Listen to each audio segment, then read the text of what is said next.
Lecture du premier livre de Samuel. En ces jours-là, Saoul prit 3000 hommes, choisis dans tout Israël, et partit à la recherche de David et de ses gens en face du rocher des Bouquetins. Il arriva au parc à moutons qui sont en bordure de la route. Il y a là une grotte, où Saoul entra pour se soulager. Or, David et ses hommes se trouvaient au fond de la grotte. Les hommes de David lui dirent : « Voici le jour dont le Seigneur t'a dit : je livrerai ton ennemi entre tes mains, et tu en feras ce que tu voudras. » David vint couper furtivement le pan du manteau de Saoul. Alors le cœur lui battit d'avoir coupé le pan du manteau de Saoul. Il dit à ses hommes : « Que le Seigneur me préserve de faire une chose pareille à mon maître, qui a reçu l'onction du Seigneur. Portez la main sur lui, qui est le Messie du Seigneur. » Par ces paroles, David retint ses hommes, il leur interdit de se jeter sur Saoul. Alors Saoul quitta la grotte et continua sa route. David se leva, sortit de la grotte et lui cria : « Mon Seigneur le roi !» Saoul regarda derrière lui. David s'inclina jusqu'à terre et se prosterna, puis il lui cria : « Pourquoi écoutes-tu les gens qui te disent : David te veut du mal ? Aujourd'hui même, tes yeux ont vu comment le Seigneur t'avait livré entre mes mains dans la grotte. Pourtant, j'ai refusé de te tuer. Je t'ai épargné et j'ai dit : je ne porterai pas la main sur mon Seigneur le roi qui a reçu l'onction du Seigneur. Regarde, Père, regarde donc. Voici dans ma main le pan de ton manteau. Puisque j'ai pu le couper et que pourtant je ne t'ai pas tué, reconnais qu'il y a en moi ni méchanceté ni révolte. Je n'ai pas commis de faute contre toi, alors que toi, tu traques ma vie pour me l'enlever. C'est le Seigneur qui sera juge entre toi et moi, c'est le Seigneur qui me vengera de toi, mais ma main ne te touchera pas. Comme dit le vieux proverbe, des méchants sort la méchanceté. C'est pourquoi ma main ne te touchera pas. Après qui donc le roi d'Israël s'est-il mis en campagne ? Après qui cours-tu donc ? Après un chien crevé ? Après une puce ? Que le Seigneur soit notre arbitre, qu'il juge entre toi et moi, qu'il examine et défende ma cause, et qu'il me rende justice en me délivrant de ta main. » Lorsque David eut fini de parler, Saoul s'écria : « Est-ce bien ta voix que j'entends, mon fils David ? » Et Saoul se mit à crier et à pleurer. Puis il dit à David : « Toi, tu es juste et plus que moi, car toi, tu m'as fait du bien, et moi, je t'ai fait du mal. Aujourd'hui, tu as montré toute ta bonté envers moi. Le Seigneur m'avait livré entre tes mains, et tu ne m'as pas tué. Quand un homme surprend son ennemi, va-t-il le laisser partir tranquillement ? Que le Seigneur te récompense pour le bien que tu m'as fait aujourd'hui. Je sais maintenant que tu régneras certainement, et que la royauté d'Israël tiendra bon en ta main. »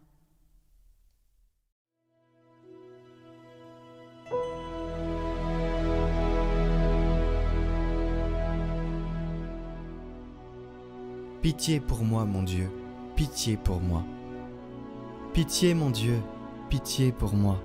En toi je cherche refuge, un refuge à l'ombre de tes ailes, aussi longtemps que dure le malheur.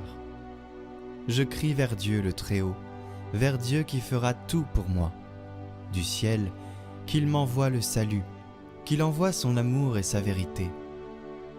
Dieu, lève-toi sur les cieux, que ta gloire domine la terre.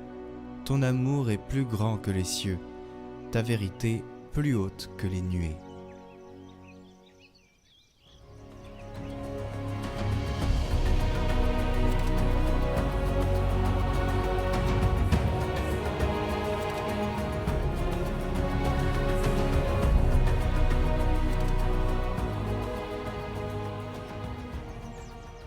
Évangile de Jésus-Christ selon saint Marc. En ce temps-là, Jésus gravit la montagne, et il appela ceux qu'il voulait. Ils vinrent auprès de lui, et il en institua 12, pour qu'ils soient avec lui, et pour les envoyer proclamer la bonne nouvelle avec le pouvoir d'expulser les démons. Donc, il établit les 12. Pierre, c'est le nom qu'il donna à Simon, Jacques, fils de Zébédée, et Jean, le frère de Jacques. Il leur donna le nom de Boanerges, c'est-à-dire fils du tonnerre. André, Philippe, Barthélemy, Matthieu, Thomas, Jacques, fils d'Alphée, Thaddée, Simon le Zélote, et Judas Iscariote, celui-là même qui le livra.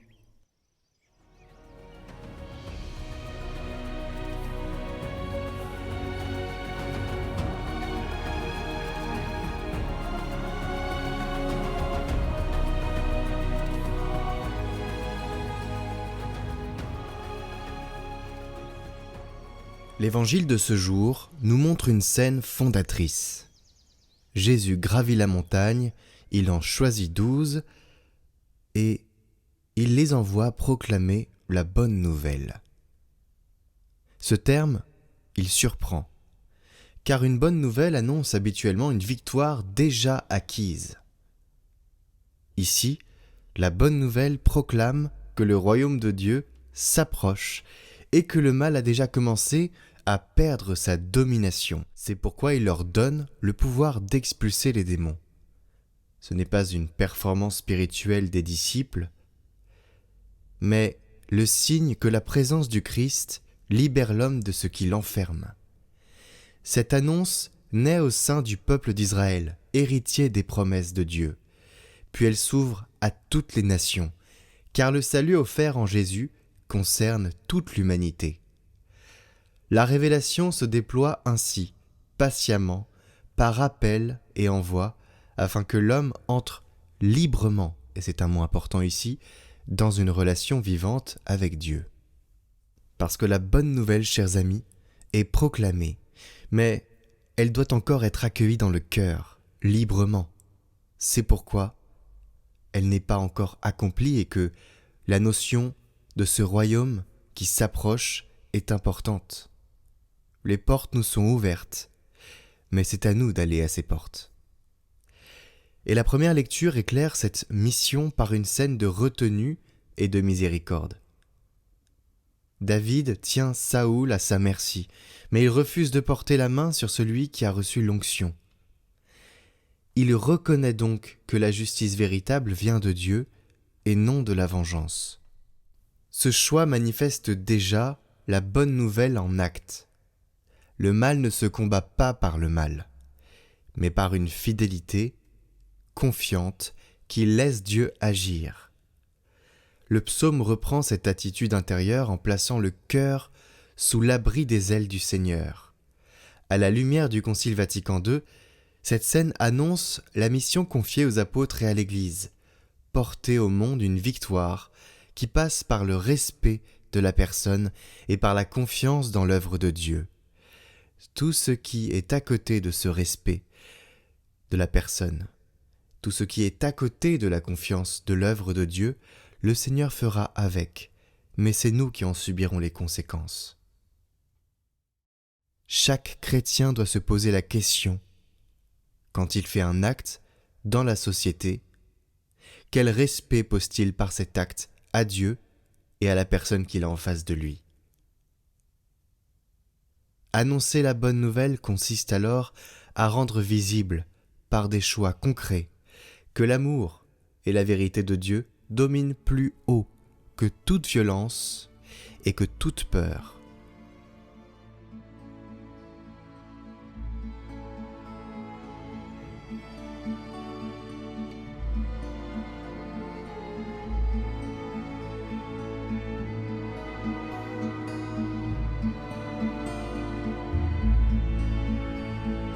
Viens, Esprit de Dieu, et nous serons humbles et pauvres. Viens nous apprêter à hériter de ton royaume. Viens